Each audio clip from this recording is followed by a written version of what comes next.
everyone, Steve Elliott here again with another video. A lot's been happening this week, or the last couple of weeks. We've got iOS X11 and an update on Procreate. So very excited to get hold of the new version of Procreate, Procreate 4, and test the brushes, which I've already done in the previous video. I'm continuing using Procreate for this painting. I'm absolutely loving it. But what I'm also loving is the new features in iOS 11, and those features are I think the split screen you could already do on an iPad Pro before that release, so that was cool. But you can now record your screen from your iPad directly, which is game changing if you're making videos. So I can now record any art package or art app, painting app that I'm using directly from my iPad. So I'm going to be releasing a lot more videos where I'm using painting apps such as PaintStorm, ArtRage. I've done a lot of ArtRage on the PC, but I'm going to be doing some videos using the iPad and Medibang Paint, and maybe I'll be able to source a few other programs and have a dabble with them.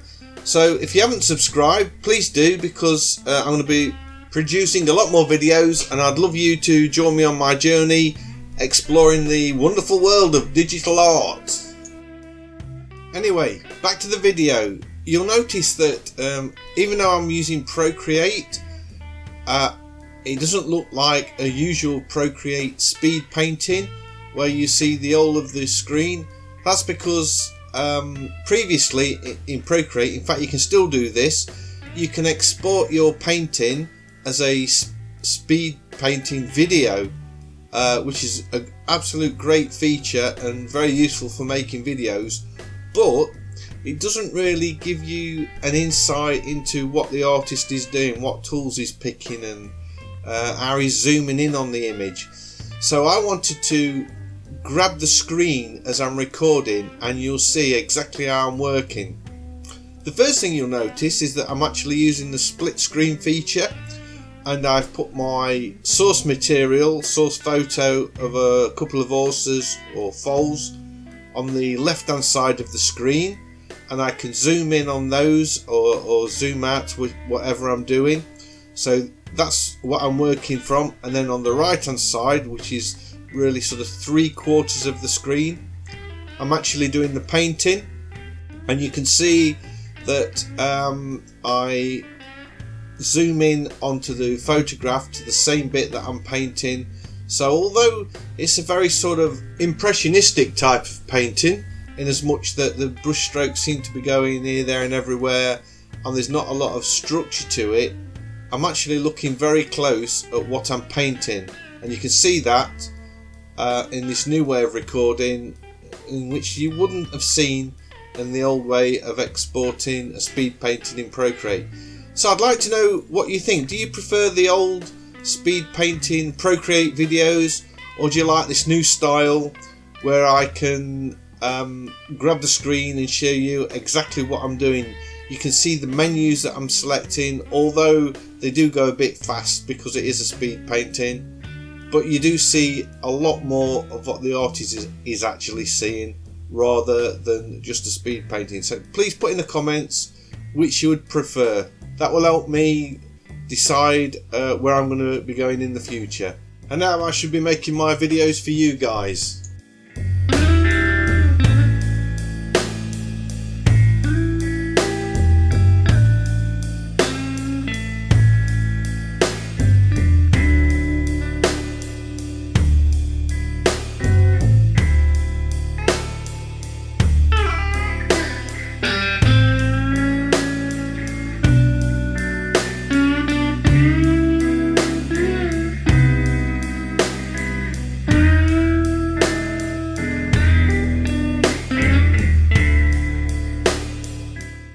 As I look back at this video now, I cannot believe I got the proportions of the horse's head so wrong. It's so glaring to me. Yet when I was drawing it, I just didn't see it. It does get better as the painting progresses, but I can't believe that I was so wrong with the actual shape of that head.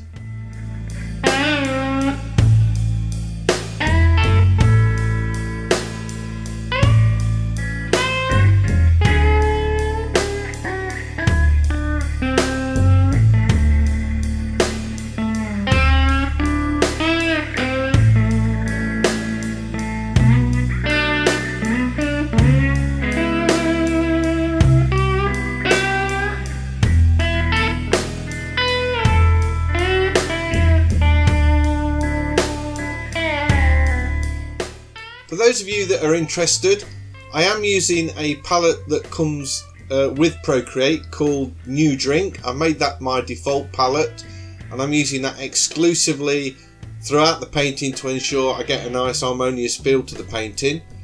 And I use the sliders on the colour wheel to adjust the contrast and the brightness on occasions to make sure I get a nice range of tones as well. I'm using two brushes throughout the whole of the painting. I'm using the oil brush and I'm using the turpentine brush, and both of those can be found in the artist palette, and I'm using the oil brush in the blending tool just to smudge out. Is it called the blending tool or is it called the smudge tool? I'm not sure, maybe the smudge tool, but I'm using that to blend out colours on occasions. I don't use it a massive amount because I'm not big into blending, but I do use it in the odd place.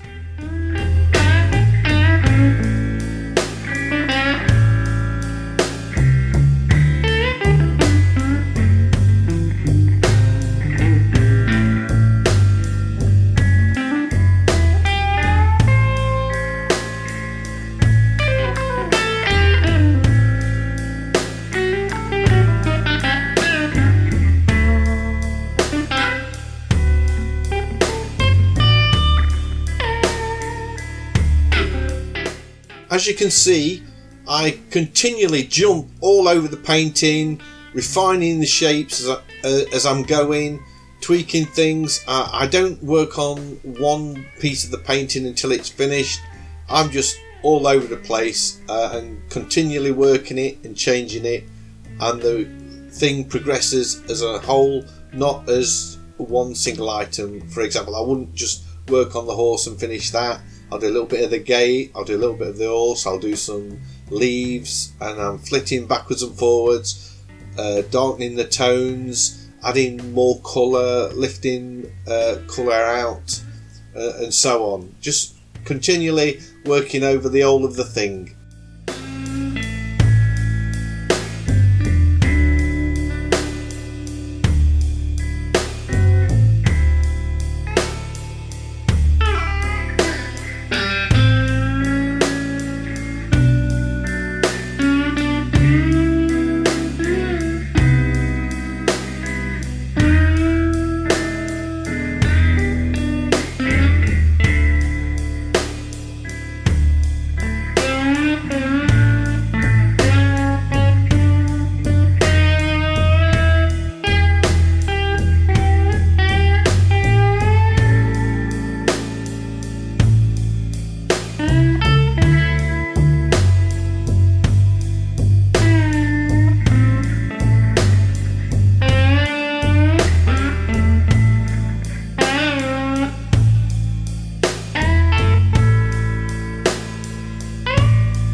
It's about here that I realise that I've made a mistake in the layout of the painting, and it's all a little bit bottom heavy. The gate is truncated at the bottom of the painting, and the foal on the right of the painting, his hooves go right down to the bottom of the painting, so it all looks a little bit unbalanced. Now, if I was painting this traditionally, that's a big issue, because basically I'd have to start again. I'd have to paint the whole thing from scratch, moving it all up.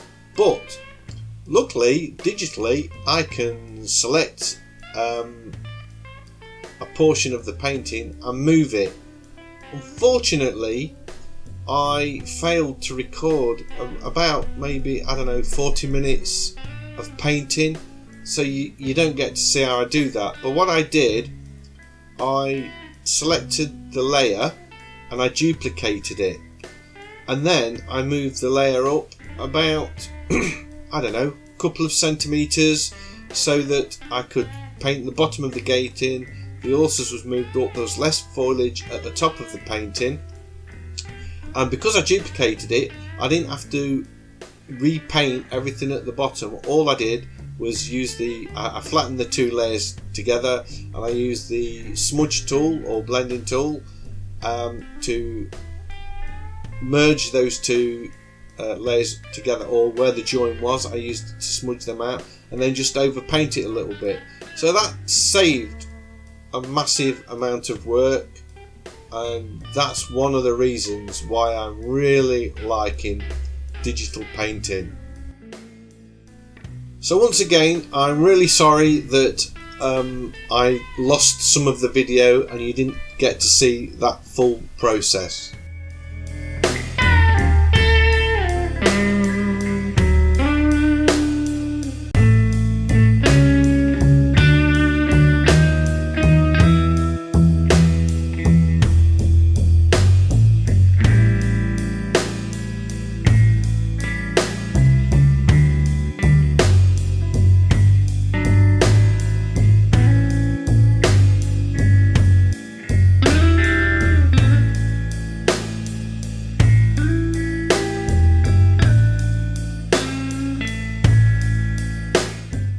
I start feeling a little bit confident here, and I create a new layer and I start painting into that, and I'm over painting my original painting, and I start messing around with, I think they're called blending modes. You change the blending mode of a layer by selecting the letter N on the drop down menu next to the layer, and once you've selected that, you can change the mode, and I was selecting multiply and colour dodge and lighten and colour and all sorts of different options just to see what kind of effect they add. I've used the multiply mode quite successfully in the past to add a shadow over a large area of a painting, but this time I just wasn't feeling it at all. It wasn't happening, so I deleted that layer and continued painting.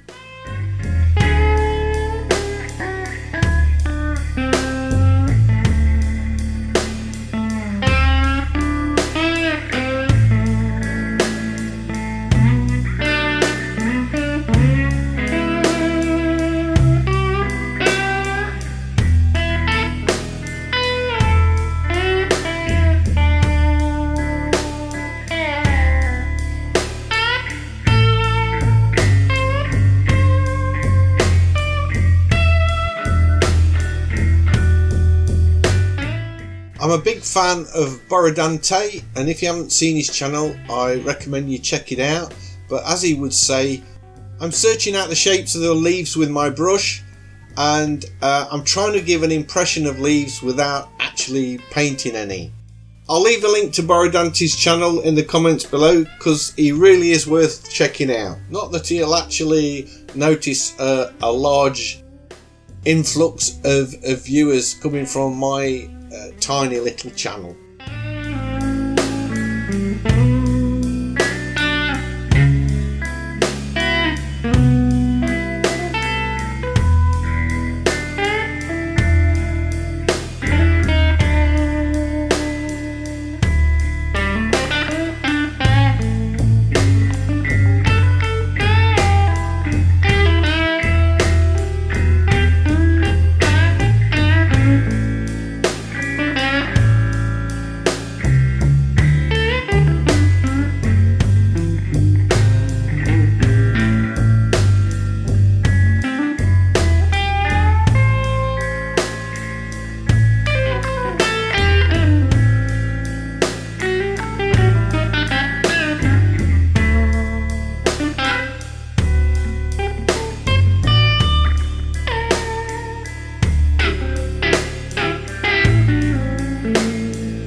painting progresses, I use the colour palette less and less, and I start using the colour picker to select the colours directly from the painting, usually adjacent to the area I'm working on. That makes it a lot quicker, and I've set it so that in Procreate I use the little button or circle in between the two sliders for opacity and brush.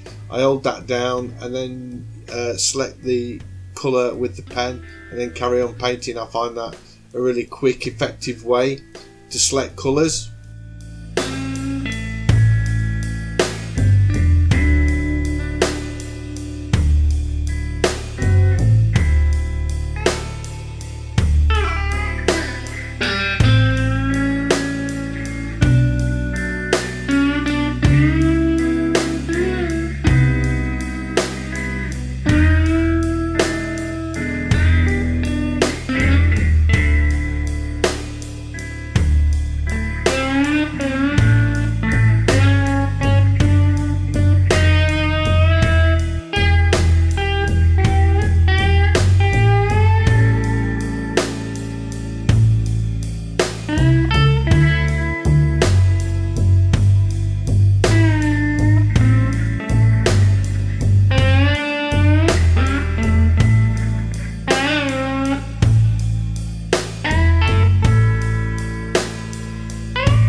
I do wonder why I am painting apples on this bush instead of little red berries, so I use the select tool to resize them.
At this point, I think the painting's finished, and I put it to one side.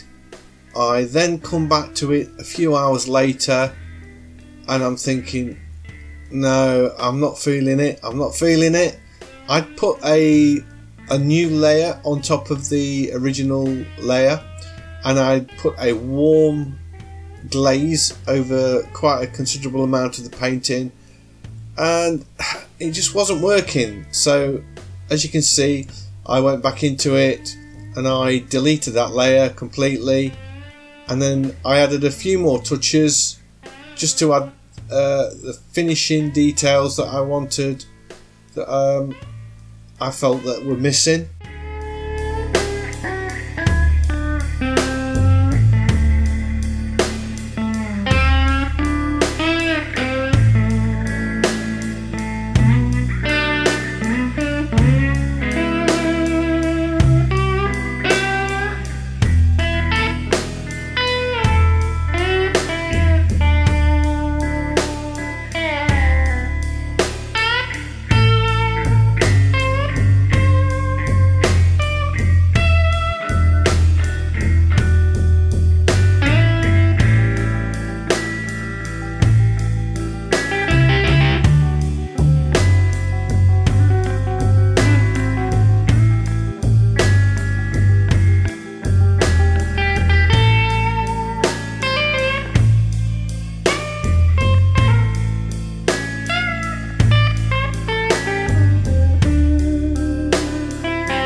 Well, that's it, that's the finished painting.